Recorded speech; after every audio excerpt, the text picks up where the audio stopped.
belajar individual yang di dalamnya menekankan kepada ketuntasan individual untuk bisa maju berkelanjutan.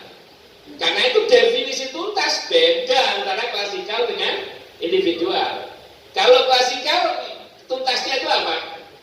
Apabila ada anak sudah menguasai minimal 80%, sebanyak 70% anak, maka dia bisa dikatakan tuntas. Sebenarnya ini tuntas sungguhan tidak, Pak? Ada batas minimal. Biasanya tuntas materi itu seharusnya berapa, Pak? Ya 100. Yang namanya tuntas itu 100 kan, Bapak Ibu? Kalau nggak 100 itu sebenarnya nggak tuntas, Pak. Mohon maaf, ini untuk yang sudah nikah saja. Yang belum nikah jangan ikut-ikut ya. Ada yang belum nikah? Telinganya tutup. Karena lebih mudah menjelaskan kepada yang sudah nikah. Yang namanya tuntas itu apa, Pak? Yang sudah nikah? Hasil. Yang namanya tuntas itu apa? Ya tuntas. Hasil. Kalau belum tuntas disuruh stop duluan gimana, Bapak Ibu? Marah-marah. Bisa sampai pagi marah-marah itu, masih cemberut saja. Sudah dibuatkan nasi goreng oleh ibu masih marah-marah. Nah, karena belum tuntas. Jelas kan?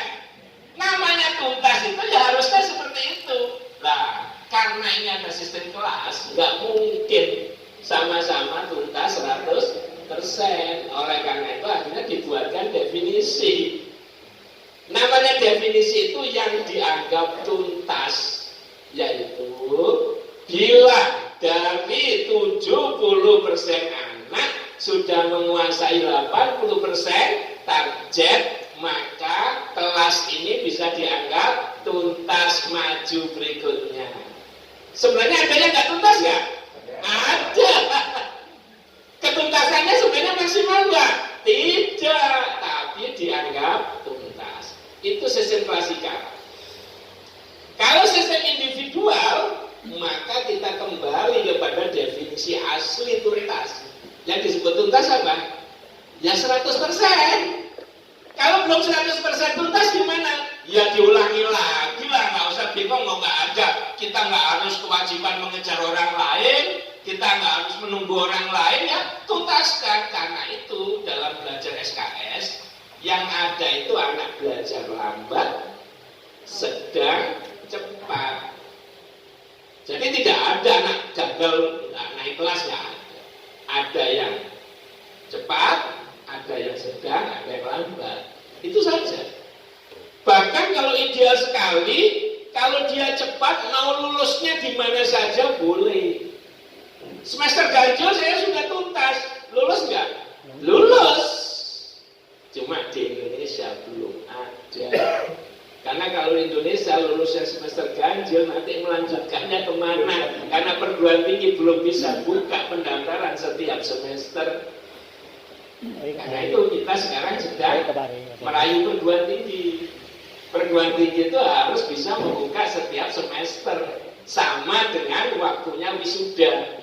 Perguruan tinggi sekarang wisuda kan sudah bisa setiap saat kan? Dulu wisuda kan 1 tahun sekali, Pak. Sekarang wisuda bisa 1 semester 2 kali malah. Ya kan? Nah, oleh karena itu nanti dia penerimaan mahasiswa baru harus bisa setiap semester ada. Sehingga kalau anak lulus kapanpun bisa masuk. Itu di Indonesia. Di Australia gimana? Hampir sama. Cuma di Australia ada jalan tengahnya. Jalan tengahnya kalau ada anak lulus lebih cepat, maka kemudian anak itu ditanya, kamu mau kuliah apa? Saya mau kuliah jurusan itu di perguruan tinggi itu. Oke, kamu tetap di sini saja. Tapi mata kuliah wajibnya di sana kamu bisa pelajari di sini. Jadi mulai mencicil mata kuliah yang akan ditempuh berikutnya. Nanti pada waktu sudah bisa masuk ke sana, dia datang, dilihat yang dipelajari lulus nggak, langsung di sana nggak pakai mata kuliah itu sudah dianggap selesai. Itu ada yang itu namanya headmaster. Jadi sistem headmaster itu di Australia. Di negara-negara yang lain beda-beda. Nah, di Indonesia kita masih mengacu pendaftaran masuk perguruan tinggi itu pada semester ke-6. Nah, karena itu maka kita punya pembagian akhirnya nggak idealis juga, Pak. Cepat bisa 2 tahun, 4 semester. Kemudian ada yang 5 nggak ada, pilihannya hanya 4 sama 3. 3 tahun sama 2 ya. 4 semester sama 6 semester, karena semester 5 nggak ada. Nah, Bapak Ibu saya ceritain ini biar tahu filosofinya. Di beberapa madrasah sekolah itu sudah menjalankan SKS belum tentu tahu filosofinya ini, Pak. Nah, kalau sudah begitu pelayanannya individual, Pak. Kalau sudah pelayanan individual, bapak-bapak, ibu-ibu guru itu harus punya latihan untuk bisa mengajar dalam satu ruang atau satu kesempatan dengan bermacam-macam kemampuan orang-orang, ya anak-anak yang harus dilayani individual. Karena seperti itu maka instrumen yang diberikan kepada anak-anak, alat belajar yang diberikan pada anak-anak namanya unit kegiatan belajar mandiri, UKBM. Jadi anak-anak itu dengan program UKBM itu belajar individual, Pak. Cuma konyolnya yang membuat UKBM kadang-kadang masih tidak bisa membedakan dengan buku teks, Pak. Iya kan? Sehingga seakan-akan buku teks dengan UKBM sama, cuma judulnya saja UKBM. Seharusnya UKBM itu Bapak Ibu membuat kesepakatan pada anak-anak yang diberikan acuan dalam satu semester. Semesternya di sini bukan selalu harus 6 bulan, Pak. Satu satuan belajar itu 1 semester. Itu berapa target misalnya di fisika. Dari sekian bab yang perlu dipelajari, itu bisa ditampung dalam berapa kegiatan. Nanti satu kegiatan dibuatkan satu UKBM. Kalau dia sudah lulus UKBM 1 tuntas, dia bisa maju UKBM berikutnya. Kalau belum tuntas, ya jangan ambil berikutnya. Karena itu UKBM itu nanti ada 1 petunjuk umum, 2 ada deskripsi materi. Deskripsi materi pancingan saja. Nanti anak-anak disuruh perluas sendiri. Terus berikutnya ada tagihan-tagihan. Nah, di sini yang penting sekarang Bapak Ibu dihubungkan dengan belajar abad 21 tadi yang penuh perubahan. Bapak-bapak, ibu-ibu jangan sampai di tagihan-tagihannya itu menanyakan masih cara lama. Energi kinetik apa? Untuk mengukur energi kinetik rumusnya bagaimana? Kalau ada barang dilempar dengan kecepatan sekian, nah, kira-kira energi yang dilepas berapa?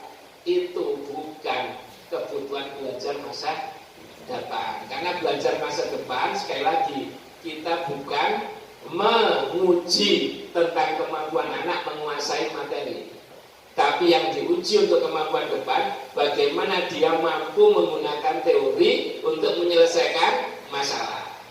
Jelas Bapak Ibu ya bedanya.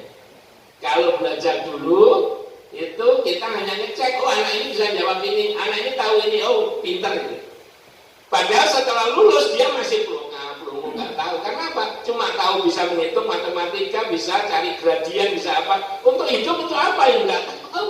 Yang penting saya tahu. Nah, itu kelemahan pendidikan lama. Nah, itu kalau nanti gradian segala macamnya sudah beda, kebutuhan hidup beda, dia nggak bisa ngambil cari rumus lain lagi, Bapak Ibu.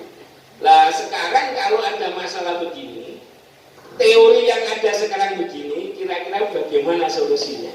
Silakan anak-anak ngitung, membuat rumus sendiri apa. Guru-guru yang dilihat bukan betul salahnya jawaban, yang dilihat bagaimana alur berpikir anak. Kalau berpikirnya sudah sistematis, bagus. Tinggal menyempurnakan jawaban. Jadi yang dilihat itu alur berpikirnya itu untuk mengajari anak-anak terampil dalam berpikir yang biasa kita sebut dengan HOT, Higher Order Thinking and Skill.